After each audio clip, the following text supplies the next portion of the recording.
Hi friends, ಎಲ್ಲರೂ ಹೇಗಿದ್ದೀರಾ? Video ನೋಡೋಕ್ಕೂ ಮುಂಚೆ ಪೇಜ್ನ ಫಾಲೋ ಮಾಡಿ, ಆವಾಗಲೇ ನೆಕ್ಸ್ಟ್ ವಿಡಿಯೋ ಹಾಕಿದಾಗ ನಿಮಗೆ ನೋಟಿಫಿಕೇಷನ್ ಬರುತ್ತೆ. Okay friends, start ಮಾಡೋಣವಾ?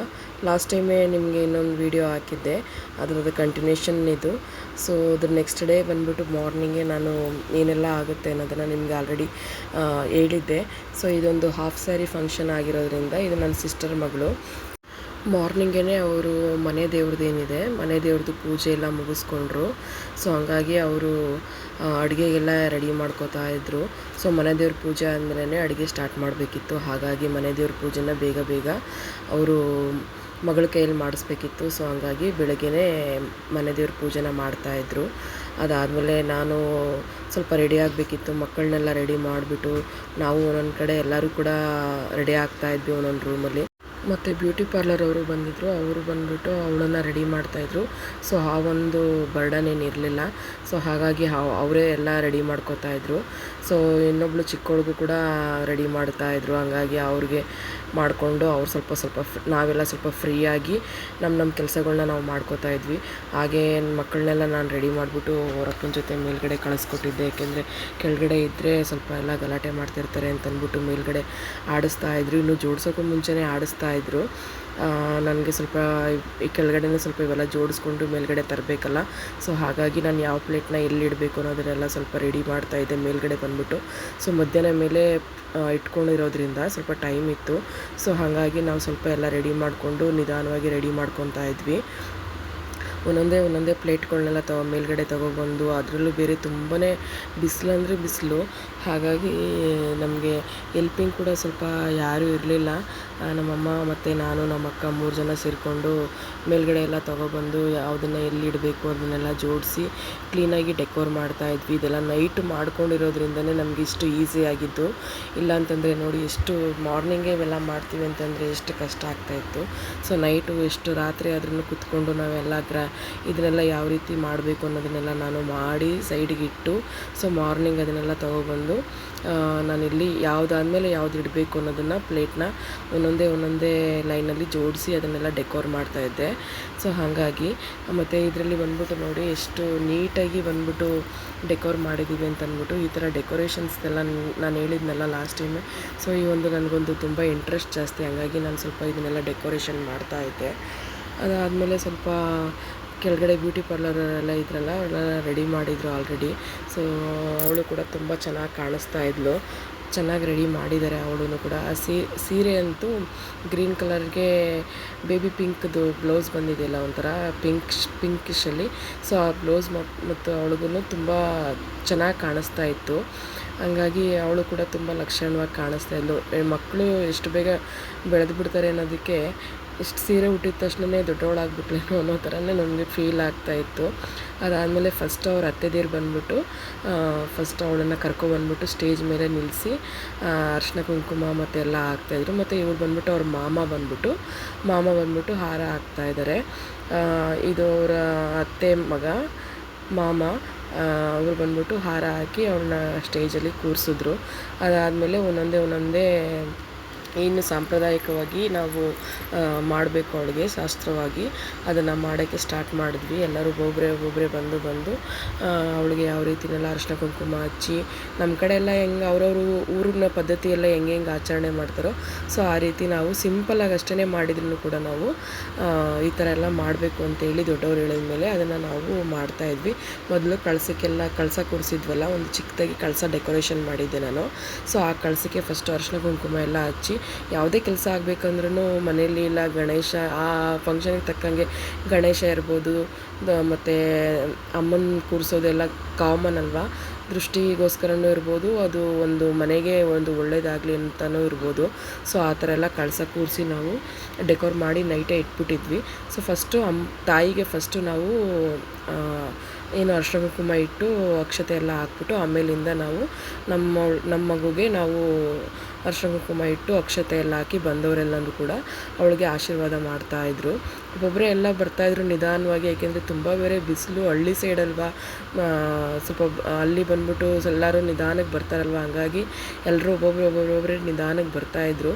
ಸೊ ಹಂಗಾಗಿ ನಾವು ಇರೋರೆಲ್ಲನೂ ಫಸ್ಟು ಮಾಡಿಬಿಡೋಣ, ಟೈಮ್ ಆಗಿಬಿಡುತ್ತೆ ಅಂತೇಳ್ಬಿಟ್ಟು ಒಬ್ಬೊಬ್ಬರೇ ಬೇಗನೆ ಸ್ಟಾರ್ಟ್ ಮಾಡಿ ಮಾಡ್ತಾಯಿದ್ವಿ. ನಮ್ಮ ಮನೇಲಿ ಇದು ಬಂದ್ಬಿಟ್ಟು ನಮ್ಮ ಮನೇಲಿ ಇವಳೇ ಮೊದಲನೇ ಮೊಮ್ಮಗಳು, ಹಂಗಾಗಿ ಇವಳದೇ ಮೊದಲನೇ ಫಂಕ್ಷನ್ನು. ಸೊ ಇದು ನಮಗೂ ಎಲ್ಲರಿಗೂ ಕೂಡ ಒಂದು ಖುಷಿ ತುಂಬಾ. ಹಂಗಾಗಿ ನಾವು ಎಲ್ಲ ಖುಷಿಯಾಗಿ ಅವಳು ಫಂಕ್ಷನಲ್ಲಿ ಸೆಲೆಬ್ರೇಟ್ ಮಾಡಿದ್ವಿ. ಸಿಂಪಲ್ಲಾಗಿದ್ರೂ ಕೂಡ ಎಲ್ಲರೂ ನಾವು ಬಂದಿದ್ವಿ ಅವಳು ಫಂಕ್ಷನ್ಗೆ. ಆಮೇಲೆ ಫೋಟೋಗ್ರಾಫರ್ ಬಂದ್ಬಿಟ್ಟು ಒಬ್ಬೊಬ್ಬರನ್ನೇ ಸ್ವಲ್ಪ ಫೋಟೋಸ್ ಎಲ್ಲ ಯಾವ ರೀತಿ ನಿಂತ್ಕೊಂಡು ಮಾಡಿಸ್ತಾಯಿದ್ರು, ಕೆಲವೊಂದು ಯಾವ ರೀತಿ ಎಲ್ಲ ಮಾಡಬೇಕು ಅನ್ನೋದನ್ನೆಲ್ಲ ನಿಲ್ಲಿಸಿ ಅವರೇ ಫೋಟೋಸ್ ಎಲ್ಲನೂ ಈ ರೀತಿ ಮಾಡಿ ಚೆನ್ನಾಗಿ ಕಾಣಿಸುತ್ತೆ ಅಂತೆಲ್ಲ ಹೇಳಿ ಮಾಡಿಸ್ತಾಯಿದ್ರು ಅವರು ನಮಗೆ. ಆಮೇಲೆ ನಮ್ಮ ಅಮ್ಮನೂ ಕೂಡ ಕೆಲವೊಂದೆಲ್ಲ ಅವ್ರು ಮಾಡ್ತಾರಲ್ಲ, ಸೊ ಹಂಗಾಗಿ ಅವ್ರು ಸ್ವಲ್ಪ ನಮಗೆ ಈ ಥರನೇ ಮಾಡಬೇಕು ಅನ್ನೋದನ್ನೆಲ್ಲ ಹೇಳ್ಕೊಡ್ತಾಯಿದ್ರು. ಸೊ ನಾವು ಅವ್ರು ಏನು ಹೇಳ್ತಾರೋ ದೊಡ್ಡವರು ಆ ಥರ ನಾವು ಕೇಳಿ ಅದನ್ನು ಈ ಥರ ಮಾಡಬೇಕು ಅಂತೇಳಿ ನಾವೂ ಮಾಡ್ಕೊತಾ ಹೋಗ್ತಾಯಿದ್ವಿ. ಯಾಕೆಂದರೆ ಯಾವುದಾದ್ರೂ ಫಂಕ್ಷನ್ಗಳಿಗೆ ಅವಾಗವಾಗ ಹೋಗ್ತಾಯಿದ್ರೆ ನೆನಪಿರುತ್ತೆ ನಮಗೆ ಈ ಥರ ಮಾಡಬೇಕು ಅಂತ, ಯಾಕೆ ಯಾವ್ಯಾವ ಫಂಕ್ಷನಲ್ಲಿ ಅಂತ.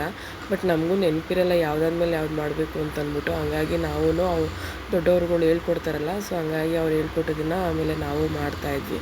ಆಮೇಲೆ ಎಲ್ಲರೂ ಒಬ್ಬೊಬ್ಬರೇ ಹೋಗಿ ತಟ್ಟೆ ಎಲ್ಲ ಜೋಡಿಸಿದ್ವಲ್ಲ, ಅದೊಂದು ಸ್ವಲ್ಪ ಅಟ್ಲೀಸ್ಟ್ ಒಂದು 5-6 ತಟ್ಟೆನಾರು ಅವಳಿಗೆ ಕೈ ಮುಟ್ಟಿಸಿ ಅದನ್ನು ಮುಟ್ಟಿಸ್ಬೇಕು ಅಂತ ಅಂದ್ಬಿಟ್ಟು ತಟ್ಟೆಗಳ್ನ ಎತ್ಕೊಬಂದು ಒಬ್ಬೊಬ್ಬರೇ ಅದನ್ನು ಮುಟ್ಟಿಸಿ ಅವಳ ಕೈಯಿಂದ ತೆಗಿತಾಯಿದ್ರು. ಮನೇಲಿ ಫಂಕ್ಷನ್ ಅಂದರೆ ಗೊತ್ತಲ್ಲ, ಎಲ್ಲ ಬ್ಯುಸಿಯಾಗಿರ್ತೀವಿ ಅಂತ. ಯಾರೂ ನೈಟೆಲ್ಲ ಪಾಪ ನಿದ್ದೆನೇ ಮಾಡಿಲ್ಲ ನಾವು, ಇದನ್ನೇ ಎಲ್ಲ ನೋಡಿಕೊಂಡು. ಏಕೆಂದರೆ ಡೆಕೋರೇಷನ್ ಮಾತ್ರ ಹೊರಗಡೆಗೆ ಅವ್ರು ಆರ್ಡ್ರ್ ಕೊಟ್ಟಿರೋದ್ರಿಂದ ಡೆಕೋರೇಷನ್ದೆಲ್ಲ ನಮ್ಮದೇನಿರಲಿಲ್ಲ. ಸೊ ಪ್ಲೇಟ್ ಡೆಕೋರೇಷನ್ಸು ಅವೆಲ್ಲ ಮಾಡಿಕೊಂಡು ನಾವು ನೈಟೆಲ್ಲ ನಿದ್ದೆಗೆಟ್ಟಿದ್ವಿ. ಮತ್ತು ಭಟ್ರುಗಳು ಅವ್ರ ಪಾಡ್ಗೆ ಅವ್ರು ಕೆಲಸ ಮಾಡ್ತಾಯಿದ್ರು. ಒಂದು ಕಡೆ ಅದು ನಡೀತಾ ಇತ್ತು, ಒಂದು ಕಡೆ ನಾವೆಲ್ಲ ರೆಡಿಯಾಗಿ ಮಾರ್ನಿಂಗೇ ಎಲ್ಲ ಇದು ಮಾಡ್ಕೋತಾ ಇದ್ವಿ. ಸೊ ಈ ರೀತಿ ಏನೋ ಒಂದು ಫಂಕ್ಷನ್ ಅಂತಂದರೆ ಎಲ್ಲರೂ ಜೊತೆಯಾಗಿ ಬಂದು ಅದು ಹೆಂಗೆ ಟೈಮ್ ಹೋಗುತ್ತೆ ಅನ್ನೋದೇ ಗೊತ್ತಾಗೋದಿಲ್ಲ. ಸೊ ಆ ರೀತಿ ಫಂಕ್ಷನ್ಗಳಲ್ಲಿ ನಾವು ಎಷ್ಟೋ ದಿನಗಳಾದಮೇಲೆ ನಿಜವಾಗ್ಲೂ ಆ್ಯಕ್ಚುಲಿ ಹೇಳಬೇಕು ಅಂದರೆ ನನ್ನ ತಮ್ಮ ತೀರ್ಕೊಂಡು ಒಂದು 4 ವರ್ಷದ ಮೇಲಾಗೋಯಿತು. ಈ ಥರ ನಮ್ಮ ಮನೇಲಿ ಯಾವುದೇ ರೀತಿ ಫಂಕ್ಷನ್ ನಡೆದಿಲ್ಲ. ಸೊ ಈ ಒಂದು ಫಂಕ್ಷನ್ಗಳಲ್ಲಿ ನಾವು ಬಂದು ನಿಂತ್ಕೊಂಡು ಮಾಡಿದ್ದು ತುಂಬಾ ಖುಷಿಯಾಯಿತು. ಅವನಿಲ್ಲ ಅನ್ನೋದೊಂದು ಬಿಟ್ಟರೆ ನಮಗೆ ತುಂಬಾ ಖುಷಿಯಾಯಿತು. ಆಮೇಲೆ ಇವರು ಬಂದ್ಬಿಟ್ಟು ನನ್ನ ತಂಗಿ ಮತ್ತು ಅವ್ರ ಹಸ್ಬೆಂಡು ಮಗಳಿಗೆ ಅವರು ಕೂಡ ಶಾಸ್ತ್ರೋತ್ಸವವಾಗಿ ಯಾವ ರೀತಿ ಮಾಡಬೇಕು ಅನ್ನೋದನ್ನು ಮಾಡ್ತಾಯಿದ್ರು. ಈ ವಿಡಿಯೋಗೆ ಇವಾಗ ನಾನು ರೆಕಾರ್ಡ್ ಮಾಡ್ತಾ ಇರಬೇಕಾದ್ರೂ ಕೂಡ ವಾಯ್ಸ್ ರೆಕಾರ್ಡಿಂಗ್ ಕೊಡ್ತಾ ಇರಬೇಕಾದ್ರೂ ಕೂಡ ಸ್ವಲ್ಪ ನಂಗೆ ತುಂಬಾ ದುಃಖ ಆಗ್ತಾಯಿದೆ. ಅವ್ನು ನೆನೆಸ್ಕೊಂಡ್ಬಿಟ್ನಲ್ಲ, ತುಂಬ ದುಃಖ ಆಗ್ತಾಯಿದೆ. ಸೊ ಹಾಗಾಗಿ ನನಗೂ ತುಂಬ ಬೇಜಾರಾಗ್ತಾಯಿದೆ. ನಾನು ಈ ಥರ ಎಲ್ಲ ನನ್ನ ತಮ್ಮನ ಮದುವೆಯಲ್ಲಿ ನಾವು ನಿಂತ್ಕೊಂಡು ಎಲ್ಲ ಓಡಾಡಿಕೊಂಡು ನನ್ನ ಮಕ್ಕಳ ಜೊತೆ ನಾನು ಅವನ ಜೊತೆ ಫೋಟೋ ತೆಗಿಸ್ಕೋಬೇಕು ಅಂತೆಲ್ಲ ತುಂಬಾ ಆಸೆ ಇಟ್ಕೊಂಡಿದ್ದೆ. ಅದಾಗಲಿಲ್ಲ. ದೇವ್ರು ಬೇಗ ಕರ್ಕೊಂಡ್ಬಿಟ್ಟ ಅವನನ್ನು. ಸೊ ಅದೊಂದು ನಮಗೆ ಎಲ್ಲರಿಗೂ ಕೂಡ ಲೈಫಲ್ಲಿ ಯಾವಾಗಲೂ ಅದೊಂದು ಮೆಮೊರಿನಲ್ಲಿ ಯಾವಾಗಲೂ ಇದ್ದೇ ಇರುತ್ತೆ. ಅದು ಯಾವಾಗಲೂ ನಮ್ಮನ್ನು ಬಿಟ್ಟೋಗಲ್ಲ. ಸೊ ಆ ರೀತಿ ಒಂದು ಇದರಲ್ಲಿ ಅದನ್ನು ಹೇಳ್ಬಾರ್ದು. ಸೊ ನನಗೆ ಅದನ್ನು ಹೇಳ್ಕೊಳಕ್ಕಾಗ್ತಿಲ್ಲ. ಸೊ ಅದನ್ನು ನಾನು ವ್ಯಕ್ತಪಡಿಸ್ತಿದ್ದೀನಿ ಅಷ್ಟೇ. ಇದನ್ನೆಲ್ಲ ನೋಡ್ತಾ ಇರಬೇಕಾದ್ರೆ ಅವನಿದ್ದಿದ್ರೆ ಅಟ್ಲೀಸ್ಟು ನಮ್ಮ ಅಕ್ಕ ತಂಗಿರ ಮಕ್ಕಳನ್ನೆಲ್ಲ ನೋಡಿಕೊಂಡು ಅವನೂ ಅವ್ರನ್ನೆಲ್ಲ ಎತ್ತಾಡಿಸ್ತಾ ಇದ್ನೇನೋ ಅಂತಂದ್ಬಿಟ್ಟು ಎಲ್ಲೋ ಒಂದು ಕಡೆ ಮನಸ್ಸಲ್ಲಿ ಫೀಲಿಂಗ್ ಆಗ್ತಾ ಇರುತ್ತೆ. ಸೊ ಯಾವುದನ್ನು ಮರೆಯೋಕ್ಕಾಗಲ್ಲ, ಯಾವುದನ್ನು ಅದನ್ನು ಮತ್ತೆ ತಗೊಂಡು ಬರೋಕ್ಕೂ ಆಗಲ್ಲ. ಸೊ ಬಂದಿದ್ದನ್ನು ಸ್ವೀಕರಿಸ್ಬೇಕು ಅಂತೀವಲ್ಲ, ಸೊ ಆ ರೀತಿ ಅಷ್ಟೇ. ಸೊ ಫೈನಲಾಗಿ ಎಲ್ಲ ಅವಳಿಗೆ ಫಂಕ್ಷನ್ ಎಲ್ಲ ಆದಮೇಲೆ ಆರತಿ ಎಲ್ಲ ಎತ್ತಿದ್ದಾಯಿತು. ಸೊ ಊಟ ಮಾಡೋರೆಲ್ಲ ಊಟ ಮಾಡಿ ನಾವು ಕೂಡ ಅರಿಶಿನ ಕುಂಕುಮ ಎಲ್ಲ ಕೊಟ್ಟು ನನ್ನ ಮಗಳು ಕೂಡ ಅರಿಶಿನ ಕುಂಕುಮ ಕೊಡ್ತೀನಿ ಅಂತ ಹೇಳ್ಬಿಟ್ಟು ಕೊಡ್ತಾಯಿದ್ಲು. ಹಾಗೆ ಇವರೆಲ್ಲ ಬಂದ್ಬಿಟ್ಟು ಅವರ ಮಾಮಂದರು. ಸೊ ಮಾಮಂದರೆಲ್ಲ ಬಂದ್ಬಿಟ್ಟು ನಿಂತ್ಕೊಂಡು ಅವರೆಲ್ಲ ಒಂದೇ ಥರ ಡ್ರೆಸ್ ಕೋಡೆಲ್ಲ ಹಾಕ್ಕೊಂಡು ಈ ಥರ ಎಲ್ಲ ಅವಳಿಗೆ ಒಂದು ಸಾಂಗ್ ಥರ ಸುಮ್ಮನೆ ಮಾಡ್ತೀವಿ ಅಂತ ಹೇಳ್ಬಿಟ್ಟು ಜೋಕ್ ಮಾಡಿಕೊಂಡು ಫನ್ ಮಾಡ್ತಾಯಿದ್ರು. ಸೊ ಅದೊಂದು ನೋಡಲಿಕ್ಕೂ ಕೂಡ ಖುಷಿ ಆಗ್ತಾಯಿತ್ತು ನಮಗೆ. ಸೊ ಇಷ್ಟೇ ಫ್ರೆಂಡ್ಸ್ ಇವತ್ತಿಂದು ಆ್ಯಕ್ಚುಲಿ ನಮ್ಮ ಫ್ಯಾಮಿಲಿನಲ್ಲಿ ಒಂದು ವಿಶೇಷ ಅಂತಲೇ ಹೇಳ್ಬೋದು. ಸೊ ಎಲ್ರೂ ಒಂದು ಚಿಕ್ಕದಾಗಿದ್ರೂ ಕೂಡ ಅದನ್ನು ಸಂತೋಷವಾಗಿ ಈ ಒಂದು ಫಂಕ್ಷನ್ನ ಎಲ್ಲರೂ ಬಂದು ನಮ್ಮ ಹುಡುಗಿಗೆ ಆಶೀರ್ವಾದ ಮಾಡಿ ಎಲ್ಲರೂ ಖುಷಿಯಾಗೋದ್ರು. ಮತ್ತು ಇವನೇ ನನ್ನ ಫ್ರೆಂಡ್ಸ್, ನನ್ನ ತಮ್ಮ ಬಂದ್ಬಿಟ್ಟು ಇದೊಂದು ಸುಮ್ಮನೆ ಎಲ್ಲಿ ಕ್ರಿಯೇಷನ್ ಮಾಡಿದ್ದೆ ಅಷ್ಟೇ. ಸೊ ಈ ರೀತಿ ಅವನು ಕೂಡ ಹಾರ ಹಾಕಿ ಮಾಮ ಅಲ್ವಾ. ಸೊ ಈ ಒಂದು ಕ್ರಿಯೇಷನ್ನ ನಾನೇ ಮಾಡಿದ್ದೆ. ಎಲ್ರಿಗೂ ಇಷ್ಟ ಆಗಿರುತ್ತೆ ಅಂತ ಅಂದ್ಕೊತೀನಿ. ಓಕೆ ಫ್ರೆಂಡ್ಸ್, ನೆಕ್ಸ್ಟ್ ವೀಡಿಯೋದಲ್ಲಿ ಸಿಗ್ತೀನಿ. ಅಲ್ಲಿವರೆಗೂ ಬಾಯ್.